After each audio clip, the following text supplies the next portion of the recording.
Hello everyone. So today we are going to talk about the fermentation of bakery products. In this we are going to talk about the fermentation, how it takes place, the leavening process in bakery products, the formulation of various types of breads or bakery or other bakery products. Then we are going to talk about the manufacturing processes, the types, the methods, and finally how the things go in a bread making. So let's move forward and see how it takes place. So coming to the fermentation. So as you can see, fermentation in bakery products occur when the sugar present in the flour or dough gets converted by yeast into carbon dioxide and alcohol.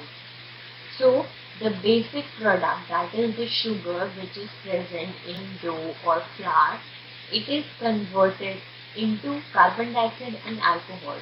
So the products we are getting after this fermentation process is carbon dioxide and alcohol.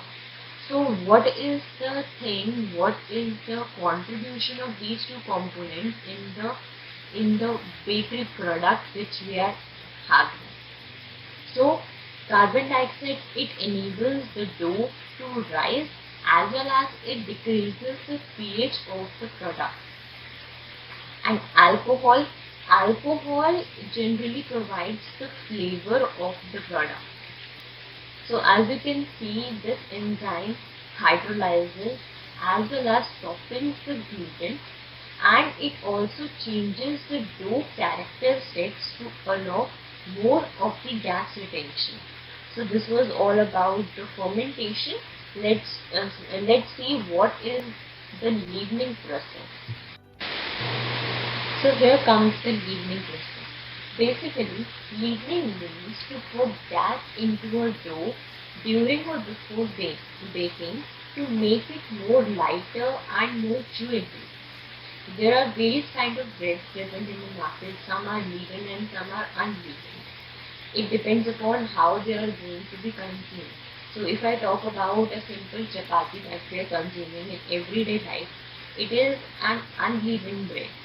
While if I talk about some pet breads or pizza base, these are the leavened breads. Leavening can be done by the means of various ingredients, such as if we are using some self-rising flour, it can be a baking powder, or if we are using some acidic ingredients such as baking soda, or we can also use a cellular fungi such as yeast.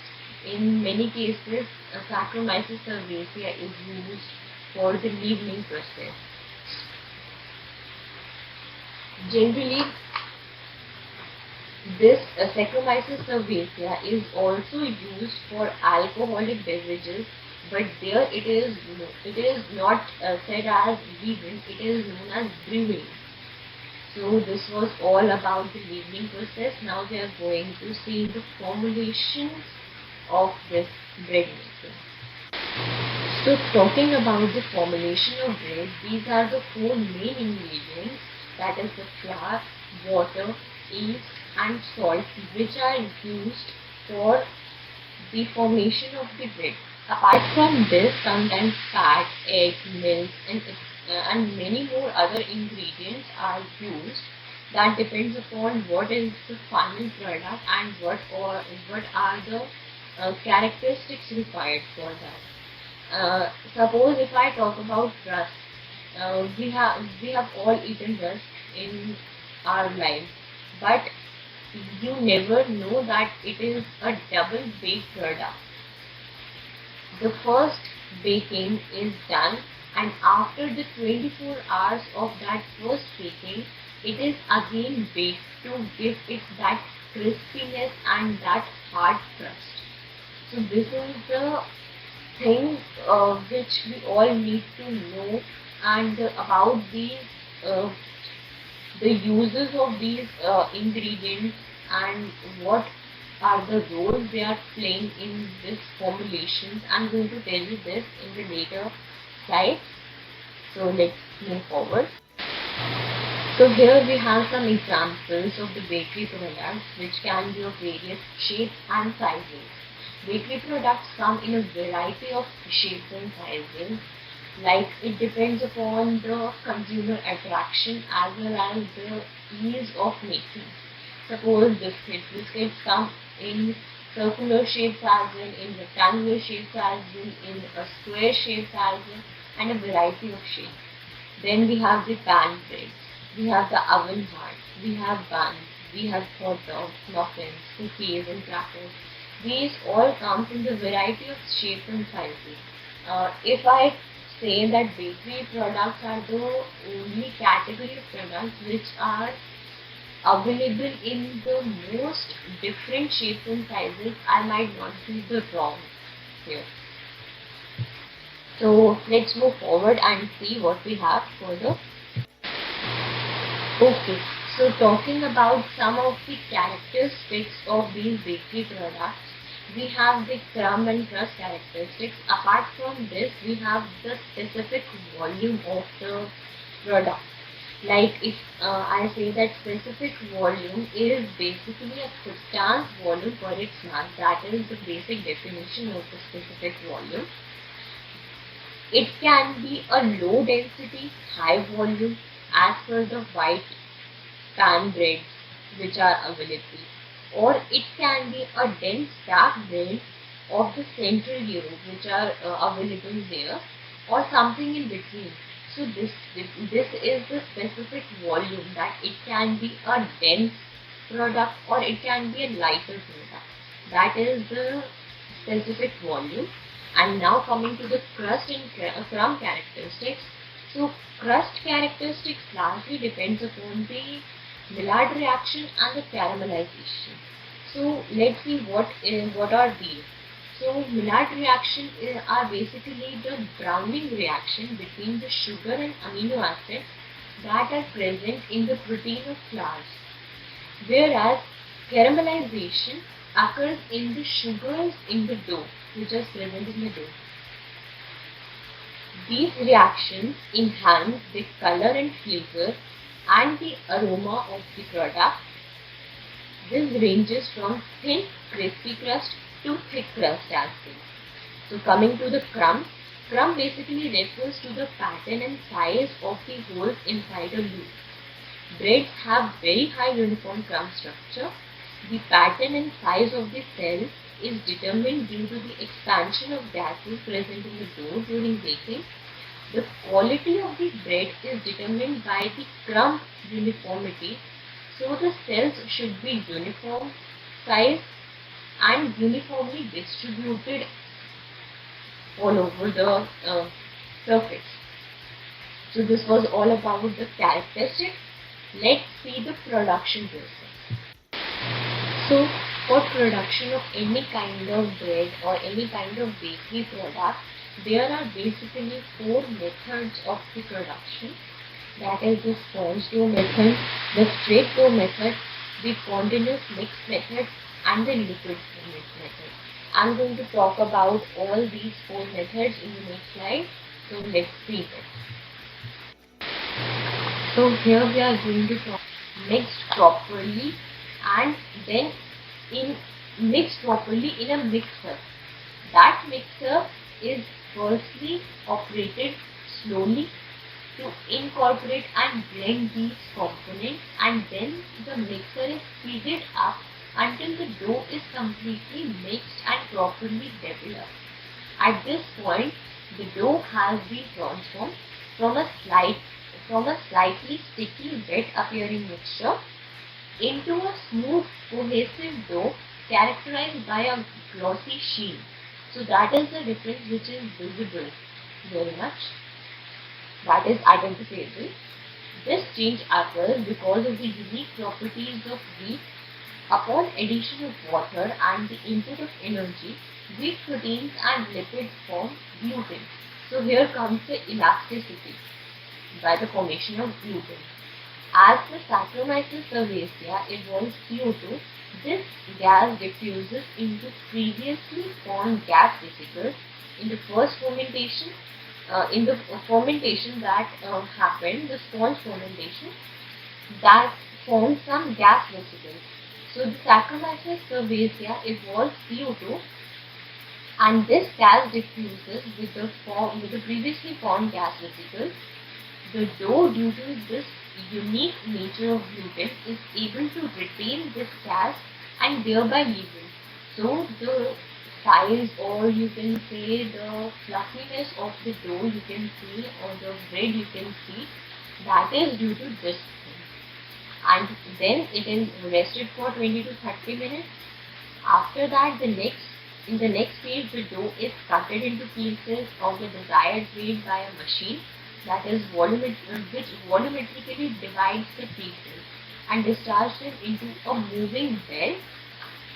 And finally, here the remaining stages are cooling, slicing, wrapping, and distribution. To know more about this process and the other processes, what is actually the chemistry being done behind this, you can refer to the notes which are given in the description box. Please go through them. And second, I am coming to the straight dough method. So here in the straight dough method, all the ingredients that are in the full proportion added in a one go, and then the dough is completely mixed and kept for bulk fermentation for 2 to 4 hours. In the similar manner, the sponge dough method is done.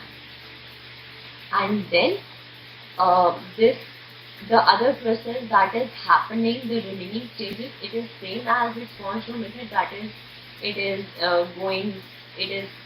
is kept for rest for 20 to 30 minutes. Then it is divided, cutted based upon their volume, and then moved on to the bed, and then cooled, sliced, packed, wrapped, and everything is done. Then comes the no time fermentation. Here all the ingredients are added in one time, and the mixing and conditioning is done in one go at a very high intensity. So there is no time for actually the fermentation to take place. So then it is finally goes for the resting period, and you can say the cutting, slicing, and everything, the wrapping process. This is a very short time process. This is generally done when the product is needed in urgent. So coming to the next process, that is continuous bread making. Here what is done is we add brew ingredients and mix the brew. What is brew here? I tell you that in continuous mix, the things go in two stages. The first stage, initially a ferment or a brew is made with or without the flour. That is, we are not adding the flour here, we are adding all the other ingredients and making a brew out of it. And in the second stage, water, salt and sugar are added to this system, and fermentation continues for 2.5 hours. So for the first fermentation, and the first stage when the brew is made, it is fermented for 1 hour in the holding tank, and for the second stage, after all these ingredients are added, it is given a fermentation period of 2.5 hours. At the end of the fermentation, this brew is pumped out into a pre-mixer and then cooled with the help of a heat exchanger. The remaining all the ingredients are added into it, and after that it is given a good mix, and it forms a loosely mixed mass, you can say here. Then it is divided and given the shape, and then molding, and then slicing, cutting, and all the remaining things are the same here. So coming to the process which is not given here, that is the liquid pre-ferment system.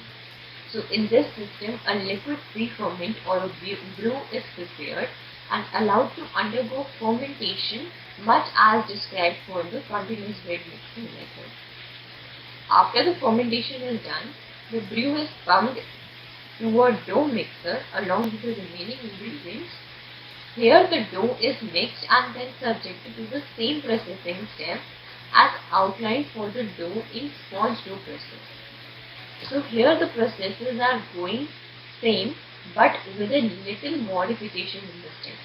So that was all about the processes the types of the fermentation going on in the bakery products. So let's see what we have first. Talk about the sponge and dough method. The straight dough method, no time fermentation and continuous bread making. Here I am missing the liquid ferment method, but I am going to talk about that too. The no time fermentation process is another, but it is very less in use. So let's see all. First I am going to describe you the sponge and dough method. So what is done in this method? Firstly, flour, water and yeast are mixed upon the a vessel, but here the 65% of total flour is used and some water, yeast and the yeast food. These are firstly mixed and then the sponge is kept for the fermentation. Once that fermentation is completed, which is done at 25 degrees Celsius, and it is done in a controlled environment for some 4.5 hours. After that, the remaining ingredients are added to a trough, and this sponge is also added and the remaining ingredients are also added. Then it is mixed properly.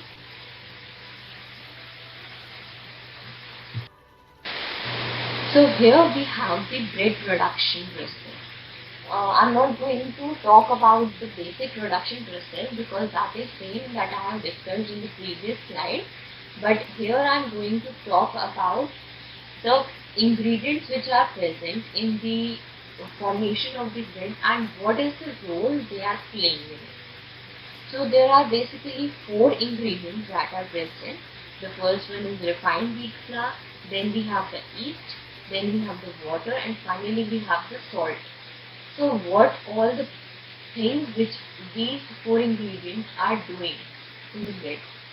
So talking about the refined wheat flour, it can result in both hard and very hard bread depending upon the interaction of the gluten proteins present in it. So it contains about 12% protein, the wheat contains, and the gluten that is composed of the 2 ingredients, glutenin and gliadin, which forms a network during baking because of the presence of the sulfhydryl groups, that is the SH and the SL groups. Coming to the next ingredient, we have the yeast. It basically consumes the free sugars and converts it into the water and carbon dioxide. Also, it helps the starch to break down more free sugars so that it can convert them into water and carbon dioxide.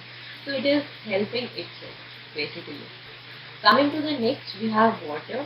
As we all know, it helps in the proper mixing of the ingredients as well as it also helps in the formation of the SS and SH bonds in gluten. Then comes the salt. As we all know, salt is basically added to give the taste. Apart from that, it has some antimicrobial properties. Also, it allows some selective microbial growth, and it also helps in the gluten network formation here. So this was all about the ingredients which are present in bread and how they are acting. Let's move forward.